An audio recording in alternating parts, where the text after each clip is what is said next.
In this guide, I'm going to show you how to find clipboard history in Windows 11. This is Aiden from JustBoz, and before we get into this guide, make sure to like the video and subscribe to the channel with all notifications on. It really does help with the channel, and it lets us know that you want more content like this, so we greatly appreciate it. If at any point throughout this guide you did have any questions, just ask them down in the comment section below, and we can help you out further. I'm going to be doing my best to reply to every single comment down there.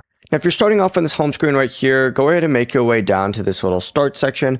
Right click on the Windows Start logo on the taskbar and just hit settings. It'll redirect you over here and look over on the left-hand sidebar and select system. From here, just scroll through here, and what you're looking for is going to be clipboard. Select it, it'll redirect you a little bit, and in this section, what you need to do is just turn on clipboard history if it's not already enabled, and then just press Windows key and V at the exact same time, and it's going to open up your clipboard just like so. Before you do leave, make sure to like the video and subscribe to the channel with all notifications on. It really does help with the channel, and it lets us know that you want more content like this. We'd greatly appreciate it. And if at any point throughout this guide you did have any questions, just ask them down in the comment section below, and we can help you out further. I'm going to be doing my best to reply to every single comment down there. Peace.